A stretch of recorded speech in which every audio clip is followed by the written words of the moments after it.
All persons having business before the Honorable Associate Judges now presiding over the District of Columbia Court of Appeals. Draw near and give your attention. God save the United States and this honorable court. This honorable court is now in session. Please come to order. Good afternoon, everybody. Afternoon. And welcome to the District of Columbia Court of Appeals to our virtual session this afternoon. We have one case on this afternoon's summary calendar, which we granted oral argument in. And that case is number 20 CV 655, DC Department of Health versus Office of Employee Appeals. Whenever you're ready, Mr. Stark. Thanks very much, Your Honor. Good afternoon, Your Honors. May it please the court. Harrison Stark on behalf of the Department of Health. I'd like to please reserve 3 minutes for rebuttal. Your Honors, this court has long applied a presumption. When a district agency violates a timeline, that timeline is presumed to be directory unless the statute or regulation provides a direct consequence of that violation. This court has also been clear as to the reasons for that presumption. When a government official makes a mistake, the public or district taxpayer should not have to pay the price unless an individual is directly injured. I want to start with the general principle. Please. What you're citing and what you're quoting to says, and this is reading from Teamsters, which is what Rodriguez is citing to, and I think Rodriguez has the same language.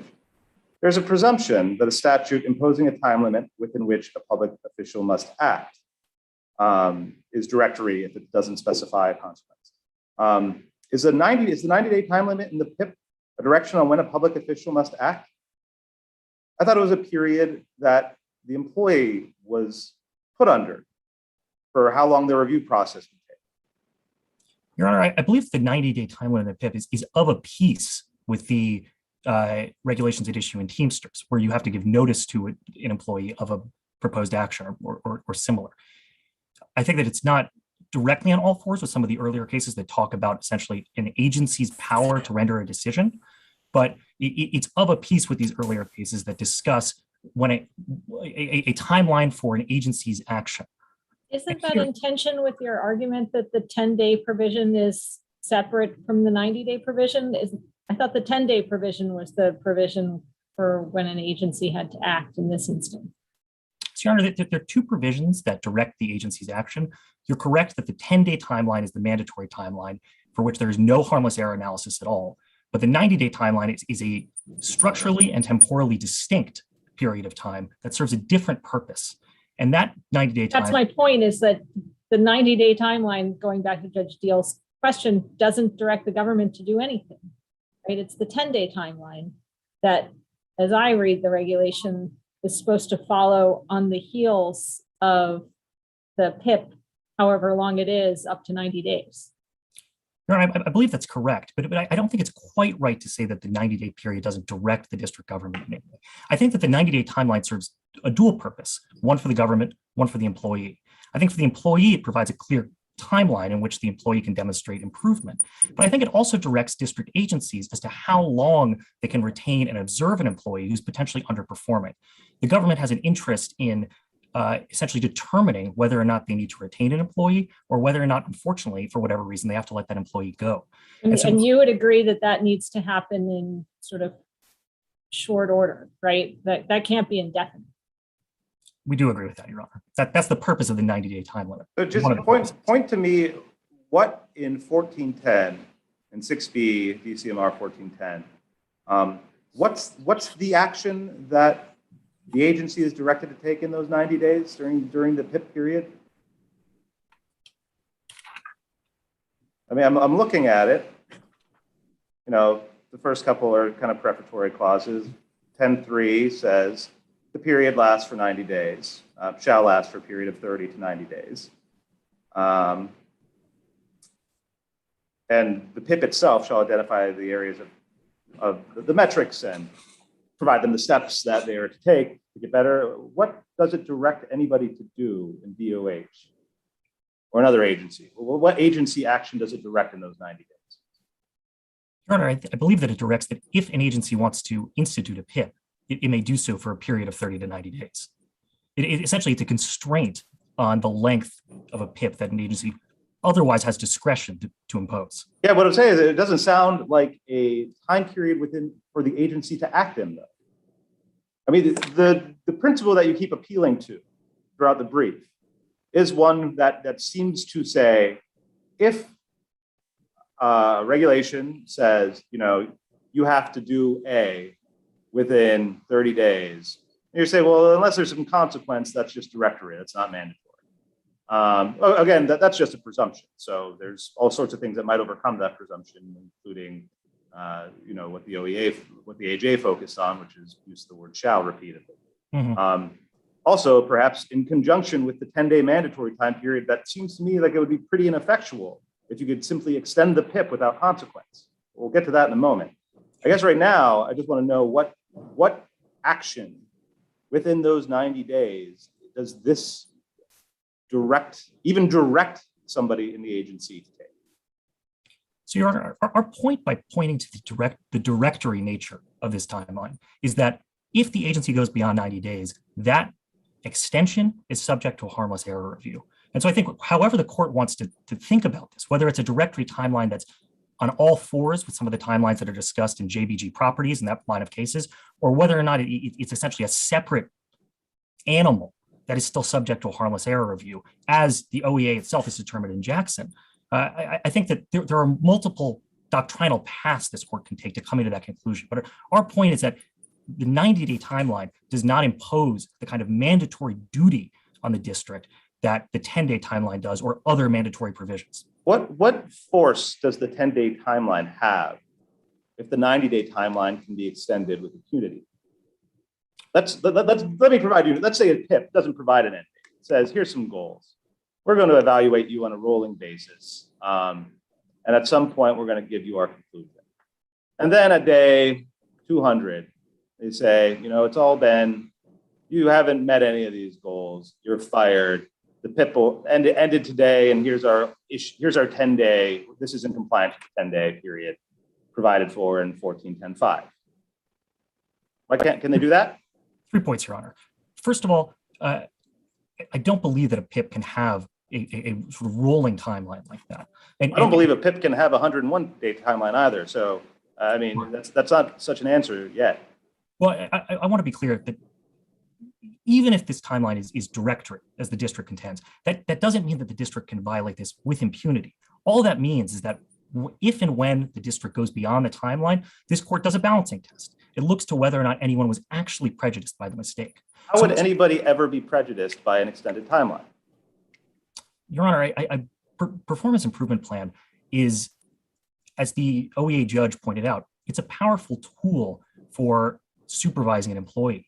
And although we believe that the 10 days here did not harm Mr. Standback in any way, shape, or form, an extended PIP, particularly one that doesn't have an end date, like the one that you hypothesized, could absolutely prejudice an employee by subjecting them to uncertainty, to stress, to anxiety. This is not a particularly pleasant process. And the district and the employee both have an interest in having the process. Yes, Yeah, I thought you were going to say, oh, there would be no harm, no foul, because this person gets to keep their job for an extra period of time. I mean, that seemed to be your argument here, was that, look, he got more time, right? And so say you had a 200-day PIP, say you had a 365-day PIP, that this person who, according to the agency, is underperforming just gets to stay in position and keep their salary. How could they ever prove prejudice? And I'm interested that you're suggesting that emotional harm would constitute prejudice. Your Honor, it's absolutely correct that we believe that the additional time here did not prejudice Mr. Standback in any way. But it is not the district's position that a directory timeline somehow authorizes the agency to extend the 90-day PIP period again and again indefinitely up to a year. Again, under Teamsters, it's the individual who has the burden of producing prejudice. And so it is possible, Your Honor, in a case in which the employee wanted to keep his or her position, needed additional time, that a 1-year PIP would not actually prejudice the employee. But we're not taking a categorical position on that at all. And I think it's entirely possible that a PIP that goes beyond the sort of de minimis extension that we're talking about here could potentially prejudice an employee. Can we talk about why you think that you can have a PIP of longer than 90 days textually? Sure. Can you walk me through the regulation and tell me how you see this regulation authorizing a PIP of longer than 90 days? Well, again, Your Honor, two points. First of all, I want to be clear that it doesn't authorize a PIP beyond 90 days. This is of a piece with the deadlines that are in cases like. Well, okay, I'm getting confused. Are you reverting back to your argument for the OEA that it was error to have a PIP that was longer than 90 days? Yes, Your Honor. Because I thought you were saying in your brief that it's totally fine to have a 101-day PIP. Your Honor, the core question in this case is what. I'm just looking for a straight answer. What's the government's position right now? Can you have a 101-day PIP, or does the regulation say you can only have a 90-day PIP and then we're looking at harmless error? The regulation says you can only have a 90-day PIP, and we're talking about harmless error. Absolutely, it was an error. Going beyond 90 days is an error. The question. Does that mean? I'm sorry. Does that mean that why doesn't that mean we just talk only about harmless error, and your concession that there was no authority to have a greater than 90-day PIP just means all we talk about is harmlessness, and we can't talk about your more nuanced argument about why this wasn't mandatory and it was directory instead? Well, Your Honor, I think that these questions are bound up with one another. Whether or not we can talk about harmless error is bound up with the question of whether or not this is directory or mandatory. My understanding of Rodriguez is that if in fact the timeline is mandatory, as the 10-day timeline is, then harmless error just simply doesn't apply. And that's the nature of the 10-day timeline here. I'm still trying to understand what you think the harmless error analysis would look like, because from your briefs, the argument that I get is, well, you got 101 days. If he had 90 days, he wasn't going to be better off. He was going to be even less. He was going to fall even shorter of the measures that were set for him. It would be, if that's the type of harmless error analysis you think we undertake, it would take a very bizarre set of facts where somebody maybe met their measurements at day 90 and then had a backslide over the next 10 days. And that would be the harm. Is that, I mean, is it they need to show that they were overly stressed during the overage period? What is the harm that's ever going to exist by an extended PIP? All right, I think that's absolutely right. I think that in the vast majority of cases like this one, a de minimis extension of the PIP period, so long as it's clearly defined in advance. And why do we have this regulation at all if there's no real time frame? I'm also still, what is the purpose of this regulation if you can just have sort of de minimis, 5, 10, 20, 25-day extensions kind of at your discretion? I read this regulation as saying, look, we're going to allow this PIP process. Any PIP has to be issued by June 30th. If you're going to have a PIP, you do it 30, 60, no more than 90 days. If the person doesn't satisfy the PIP in the time period that's less than 90 days, you can extend it, but it can't be longer than 90 days. And then you need to fish or cut bait.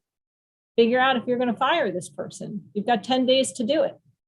And then we're done before the calendar year is over, because we don't want this process to go over time, right? The employee is entitled to notice.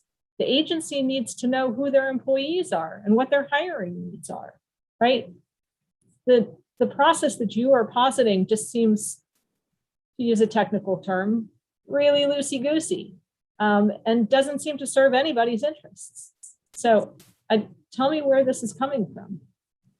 Your Honor, I want to be clear that the 90-day timeline here it's on all fours. I know you keep saying it's directory, but where is it in the statute that what you're positing that you can just kind of, haphazardly grant extensions, de minimis or not, is okay? Well, how is that consistent with this regulation as written? Pardon me, Your Honor. A directory timeline is not authorization to ignore a statute's terms at all. And I don't read any of these cases to essentially authorize limitless extensions or the agency to violate a timeline with impunity. The question is, what happens if the agency makes a mistake? And in all of these cases, Your Honor, what this court has said is that when the agency makes a mistake, this court simply looks to whether or not an individual was actually harmed. And if not, it excuses the mistake so as not to harm district residents or the public interest. That's all we're asking for here. And again, and I'm just not sure I have an answer, and I'm sorry to repeat myself here. Oh, please, Your Honor. But in your briefs, the harm that you say needs to be shown is that they would have had a better result in those 90 days. That's never going to be true. Next to never. So I want to know, so is it just always going to be harmless? And the additional question that I'm not sure I heard an answer to is, why can't an agency just get around the 10-day time period by extending the PIP period at, whenever they want to, and say, actually, we were within the 10 days. You didn't notice, but we extended the PIP an extra 100 days to thereby extend the 10 days. And we're allowed to do that because that part of the regulation is directory and not mandatory. So we've just extended the 10 days by extending the end of the PIP. 2 points, Your Honor. I want to answer your second question first and then return to your first question. That's all right. The second question is that would not be permissible, Your Honor, because the agency cannot retroactively extend the dates of the PIP. The situation that we're talking about in this case is that the September 30th deadline was agreed to from the first moment that any individual saw the PIP. And the question Why can't they retroactively extend the PIP? They can't retroactively extend the PIP, Your Honor. Why? I mean, is there anything mandatory that attaches a consequence to doing so in this regulation?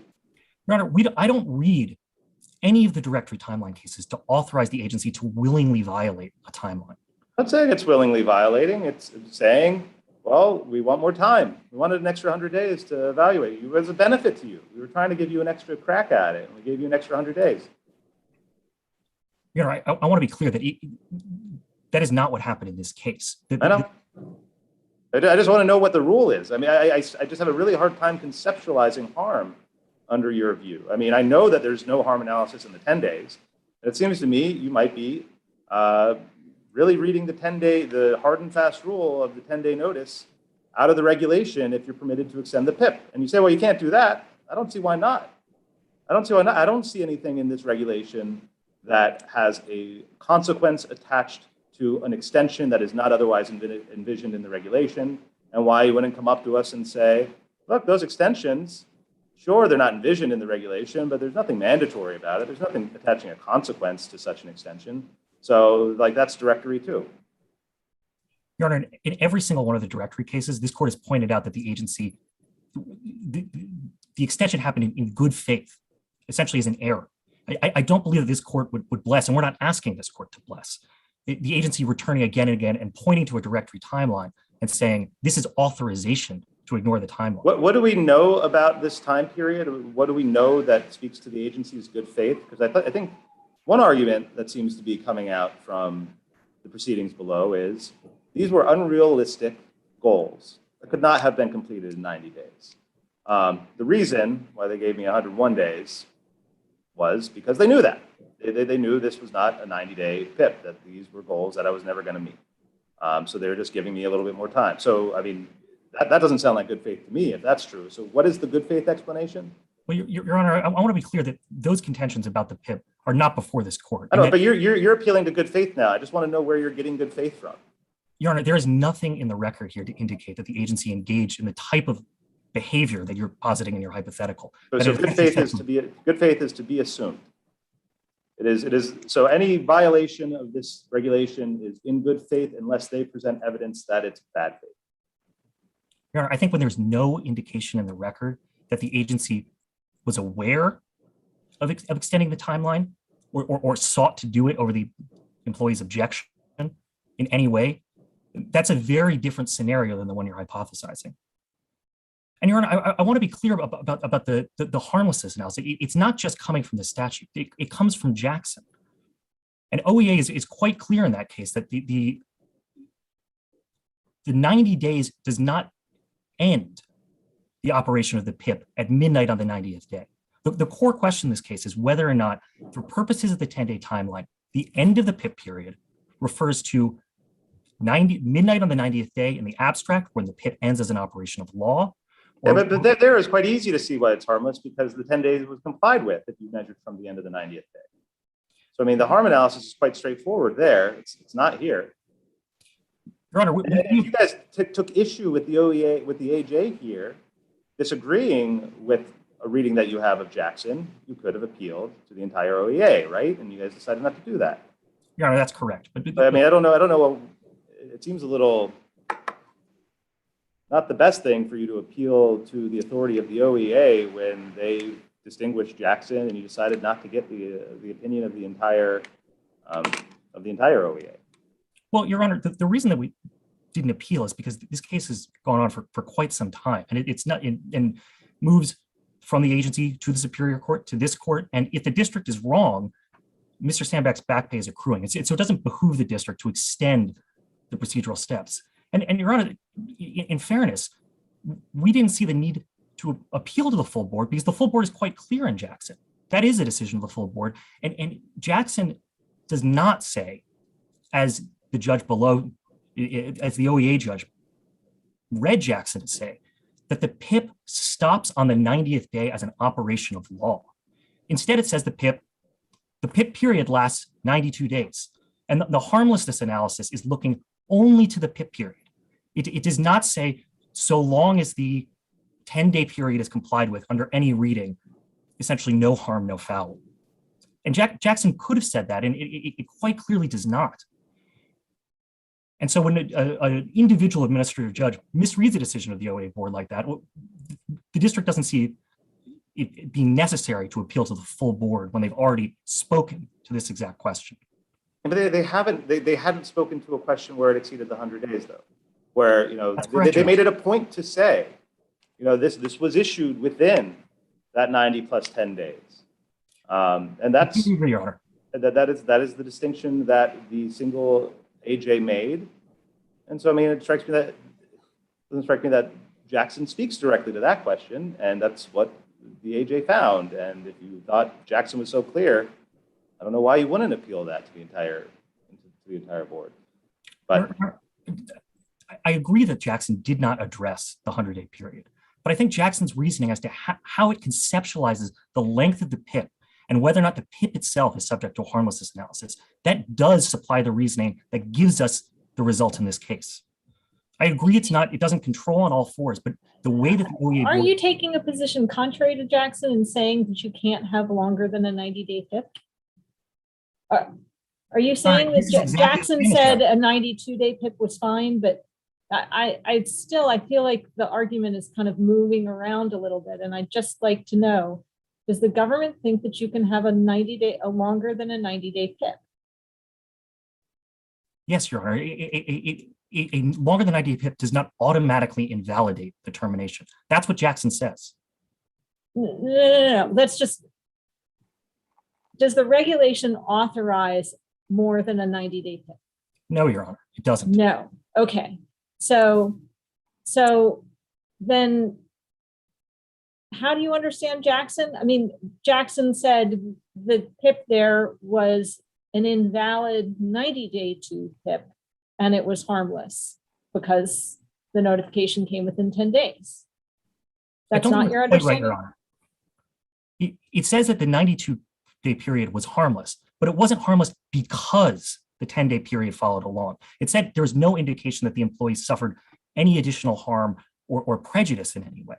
That's precisely the situation we have here.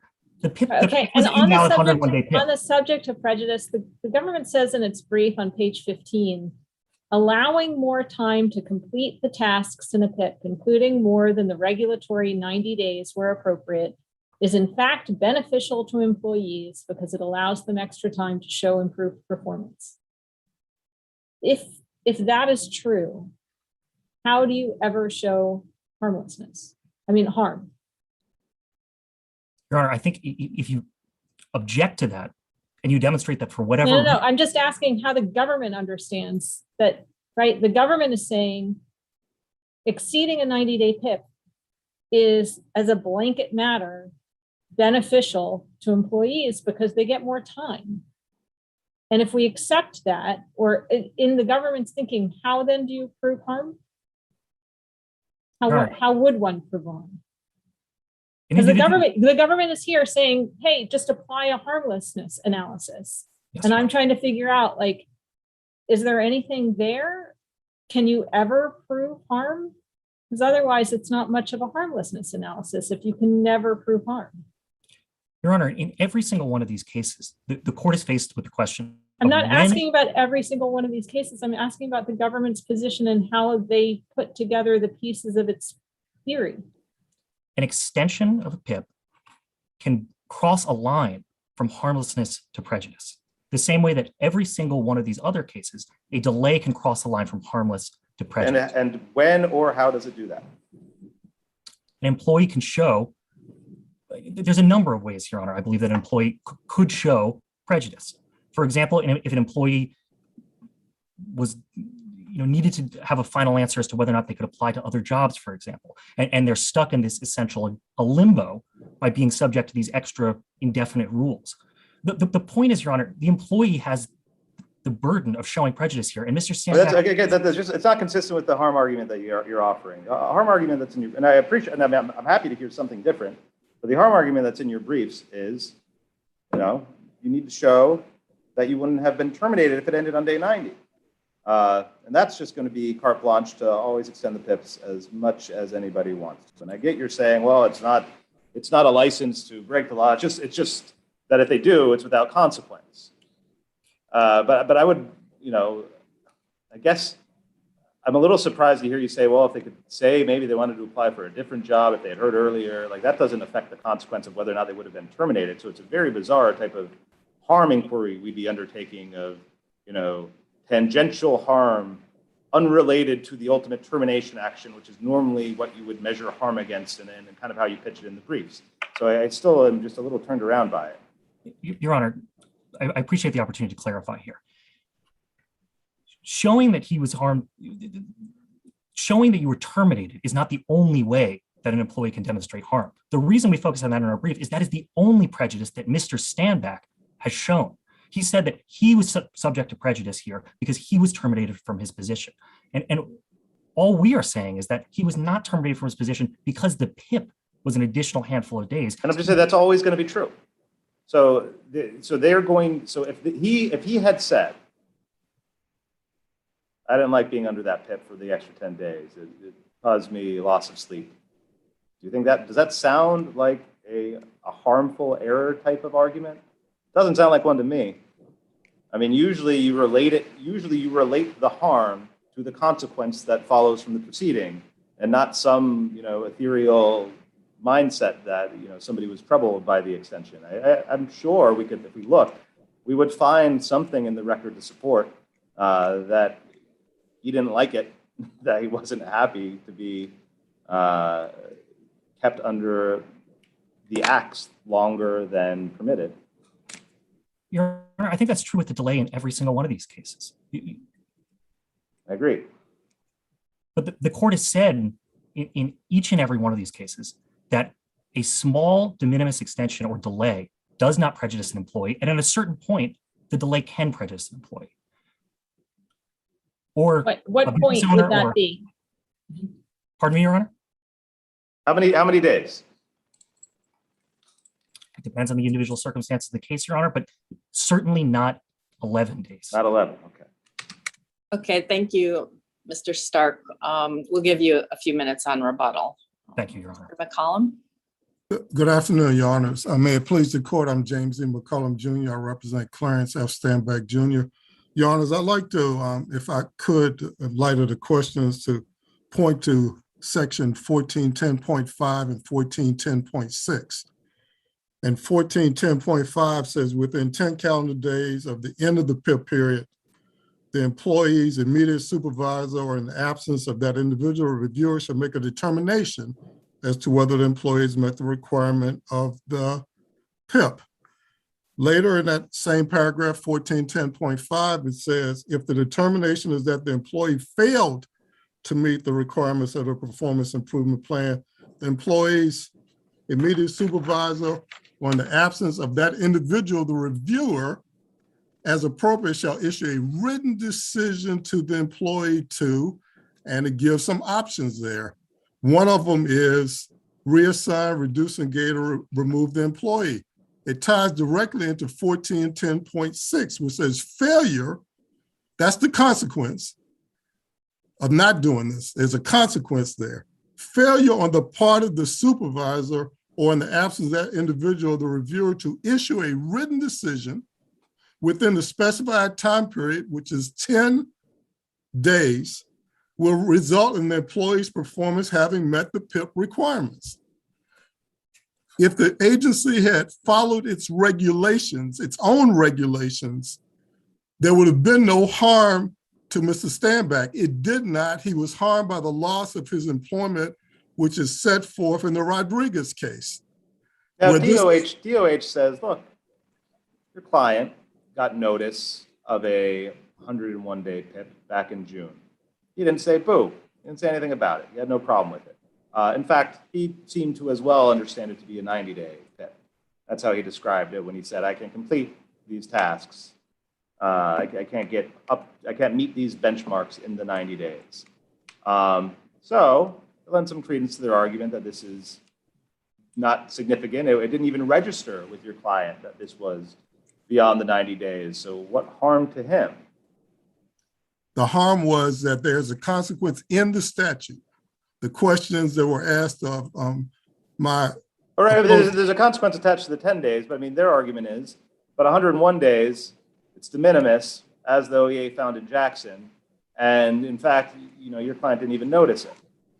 In Jackson, in footnote 21, the reason why the court, OEA determined that it was de minimis in footnote 21 was because what I just quoted was adhered to, and it wasn't adhered to in this case, which is 1410.6. You know, it's funny because, you know, if you look at footnote 21, it actually doesn't say anything about whether or not they're measuring that 10 days from the end of 90 or from the end of 92. Now, I agree with you. It is both within 10 days of 90 and within 10 days of 92. Right. But it doesn't say that they're measuring it from the end of 90 days. They're just saying, all it says, I'm reading from footnote 21 now. Right. Both notices were issued within a 10-day calendar period as required by DCMR 1410.5. So that kind of just assumes the answer to my question without actually saying it. I don't know what they're measuring that 10 days from. They might be measuring it from 92. And if that's right, then we can measure this one from 101. I agree the footnote says what it says, Your Honor. I read it as that OEA, the full OEA determined that 1410.6, which is mandatory, was met. And by the way, Your Honor, before I forget. I mean, no, that's definitely true. I just so we understand each other. They're Right. definitely saying 0.5 is met. That 10-day requirement is met. It's just not clear if their reasoning is, although the facts would support it, it's not clear if their reasoning is because it came within 10 days of the end of a 90-day period that should have been the max, or because it's within 10 days of a 92-day period, which is a de minimis enough error that we don't care about it. I And agree if with, it's the second thing, then that would, you know, hurt your case. but I agree with you. The facts are, the way I read footnote 21 is that it seems to state that the full OEA believed that 1410.5 or 1410.6 were met, which again are mandatory provisions that have a consequence to them. And those are the rights that Mr. Stanback had in this case, and he was deprived of those rights. If the agency had complied with the regulation as it should have, he would not have been terminated because this was harmful error. And Rodriguez points out why this is harmful error. It's harmful error because when you look at the harmless error definition, it is conjunctive. It has two parts to it. And one part basically says that which did not cause substantial harm or prejudice to the employee's rights. His rights are right in 14.5 and 14.6. They're mandatory. And he was deprived of those rights in this case, which is why we believe the Rodriguez analysis is the correct analysis. He was deprived of rights that are specifically set forth in this regulatory scheme. And if the agency had complied with the regulatory scheme as it should have, then he would not have been terminated because there's no way you could call this harmless error. That's why their harmless error analysis, quite frankly, should not be adhere to, Your Honors. Remind me, what did the AJ say about harm, if anything? I don't recall off the top of my head, to be honest with you. I know that the Superior Court dealt with the harmless error analysis. It did not believe that it was harmless because, again, he was deprived of rights that are set forth in the regulatory scheme. And in the regulatory scheme, there is a consequence, which is part of their argument about discretionary as opposed to mandatory. And by the way, none of this that we heard about whether it's mandatory or discretionary was ever raised at OEA, and it was never raised in the Superior Court. And we believe that that argument has been waived procedurally. None of that was raised. The first time it was raised, and the government admits that in its reply brief, the first time that issue was raised was in this court. It was never raised below in any form whatsoever. And the government admits that. So in addition to the fact that we don't believe the substantive requirements of harmless error are met, we don't believe that it was properly preserved below to be raised in this court for the first time. It's been waived. I'm sorry, I'm missing your argument. I had thought that they had always been raised, they had always been arguing harmlessness, that the new argument was, this is okay because it's directory and not mandatory. That's what I was trying to say. Okay. That's what I was trying to say. But the harm has been kept alive. That has always been the government's argument that Right. this is harmless, right? Yeah, yes, Your Honor. I apologize if I was unclear about that.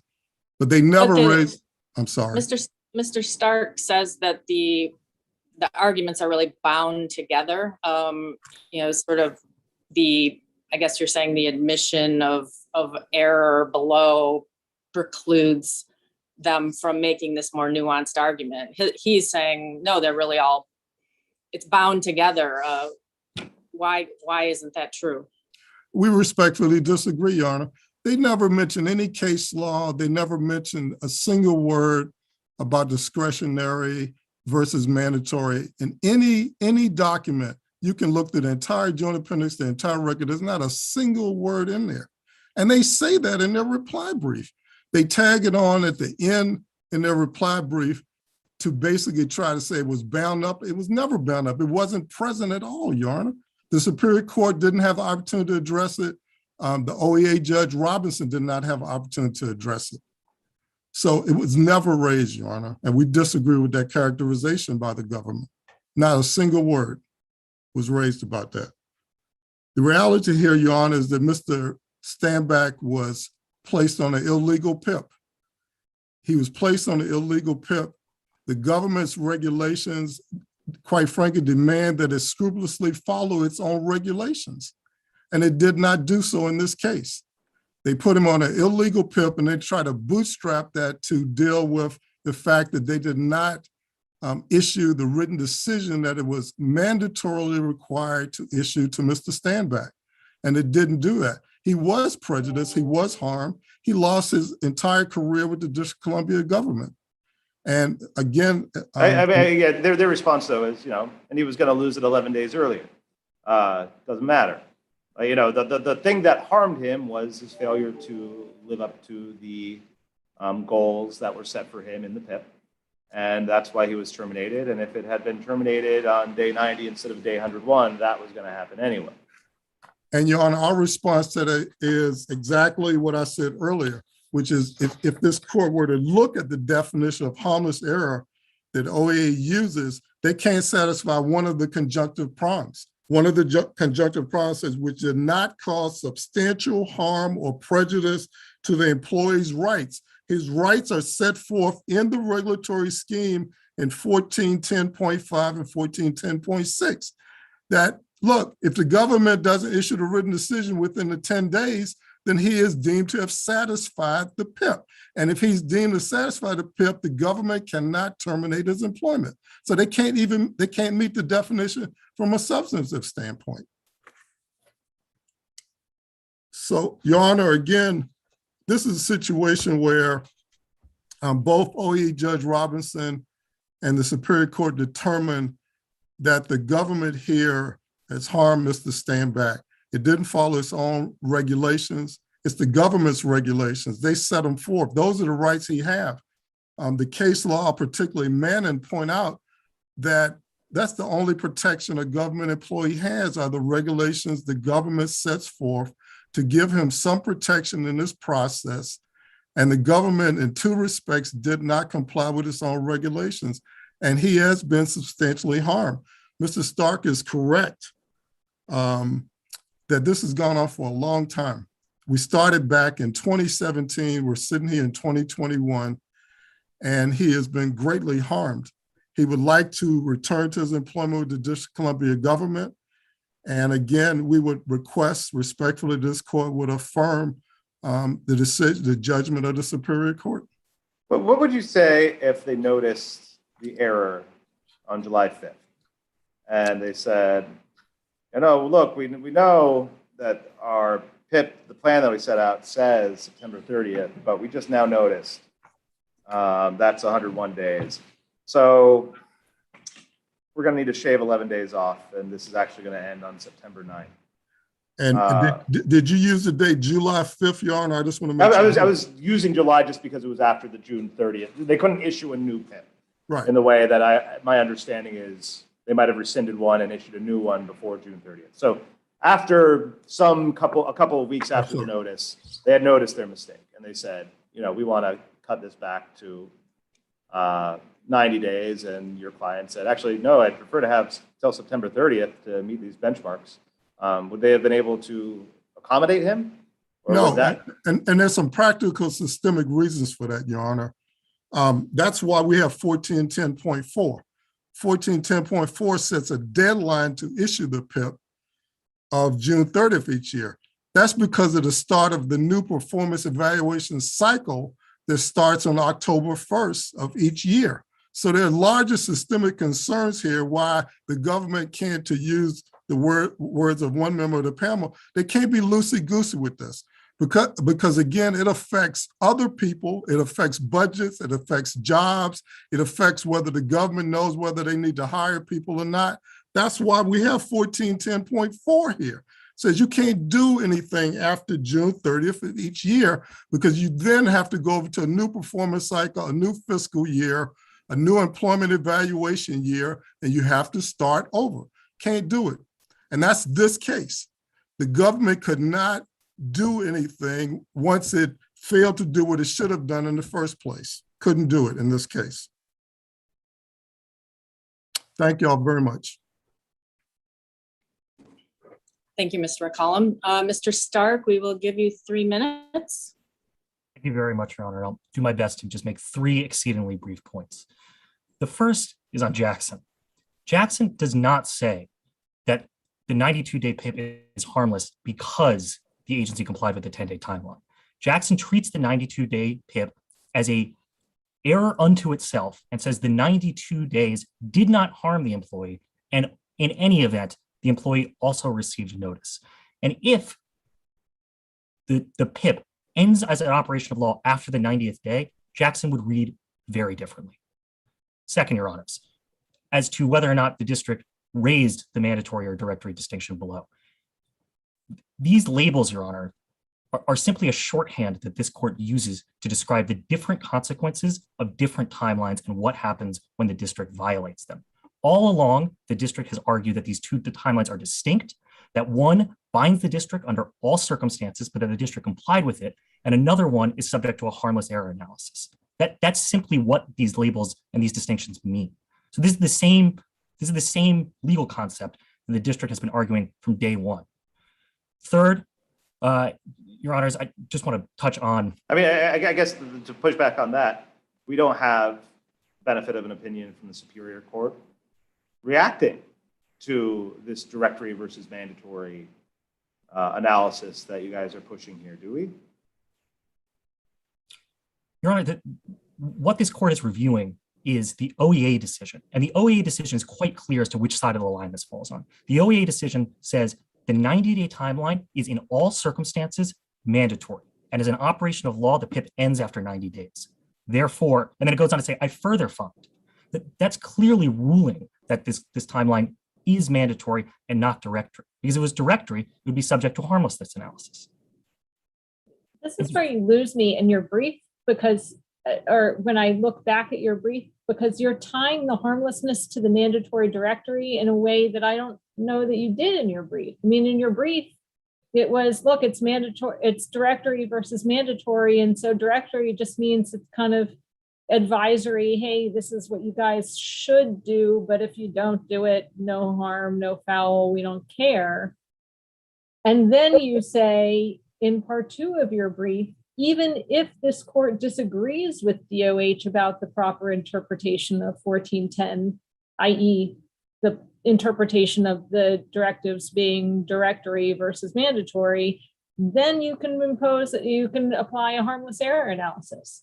But so I'm confused as to how we got here where we are. Your Honor, I appreciate the opportunity to clarify here, and I apologize to the extent that that sentence at the beginning of part 2 of our brief caused any confusion. The point we're trying to make here is that there are actually 2 legal hooks for the harmlessness analysis. One is the statutory interpretation question of whether or not it's directory. The other Okay, is, so but I just want to make sure, as far as part 1 of your brief, you are not arguing or no longer arguing that if the regulation is directory, that no further analysis needs to happen because, hey, it's just advisory. We can do whatever we kind of feel like under the circumstances. That's not your argument. No, Your Honor, from the first moment, we've argued that a harmlessness analysis applies, and that if an individual is prejudiced, that would be a Okay, problem. so if I was reading your brief in that way, that's not how I should read your brief. The part 1 is not a standalone. There are really no rules here. No, Your Honor, that is not the position Okay. that we are seeking. And third, pardon me, Your Honor, I believe you wanted to jump in. No. The third point I just wanted to make, Your Honors, is that on the question of prejudice, Teamsters and that line of cases make exceedingly clear that it is the employee who has the burden of showing prejudice. And I fully understand the court's concern about at what point does a delay or an extended timeline actually prejudice an employee. But that conceptual issue is present in every single one of these cases. And I agree it's difficult, but it's easy in this case. And it's easy because Mr. Standback did not object and in fact suggested that he needed more time at every stage of the proceedings. And in fact, did not raise this argument until quite late. But what about Mr. McCollum's argument that he couldn't have gotten more time if he wanted to, right? This regulation isn't just for him. It's for everyone, right? The public interest is in having these timelines followed, right? Because everybody needs to know who has a job, who doesn't, how many FTEs do we have, right? When do we have to start doing new employee evaluations for whom, right? Absolutely. Your Honor. And under the system that you're positing where, okay, fine, you're saying it's directory, but that doesn't mean no rules apply. It means that there is a 90-day rule, but it can be harmless, but goodness knows how you establish harm. It seems to get you right back to where we started, where you really don't have to apply the rules because it's really hard to show harm because, at least as far as the government has said, the employee almost always benefits from more time on the job. Your Honor, I think the employee can almost always benefit from a de minimis error. It is not our position that what is a non-de minimis error? Your Honor, I know. Can you give me a number? I can't give you a number, Your Honor, but I will say that this number, 11 days, is firmly in the heartland of the extensions or delays that this court has. Right, but if we're writing an opinion, what do we say? Respectfully, Your Anything Honor, less than 11 days? Because that was the facts of this case? I think, Your Honor, you can say something like the timelines that this court has already approved in prior cases, such as JBG Properties, Van, and other cases. And Harding, those time periods are 8 days, 22 days, 15 days, and that this is firmly in that window of harms that are de minimis. And yes, there are certainly times or extensions that could prejudice an employee, but this court need not decide that issue here because this is firmly established by the earlier cases that this type of delay can be harmless. But what's the 22-day case? So, and could you just remind me what the facts are like? One moment, Your Honor.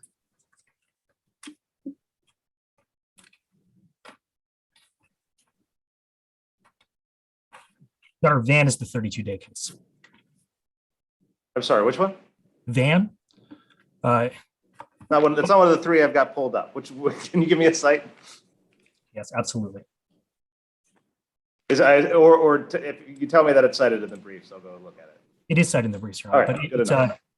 In the reply, I'm looking at the table of authorities for the initial brief. I don't see it there, but maybe I'm mishearing you.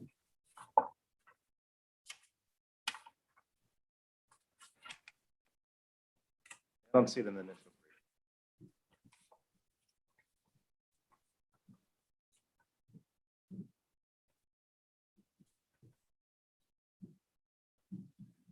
I apologize, Your Honor. Van is one of the cases that falls in the line of cases stemming from JBG properties. And in Van, there was a 90-day timeline. So it's not cited in the briefs? I don't believe it's in the table of authorities, no, Your Honor. Do you know a citation off the top of you, or do you have it readily available? Otherwise, I'll let you Yes, know. I do, Your Honor. Okay. This is Van, the DC Board of Funeral Embalmers. This is 441 A second 246. And this is simply one of another in a line of cases stemming from JBG properties. Thank you, Your Honors. Thank you very much, Mr. Stark and Mr. McCollum. Thank you for your briefs and your arguments today. The case will be submitted and the court is now adjourned. This honorable court is now adjourned.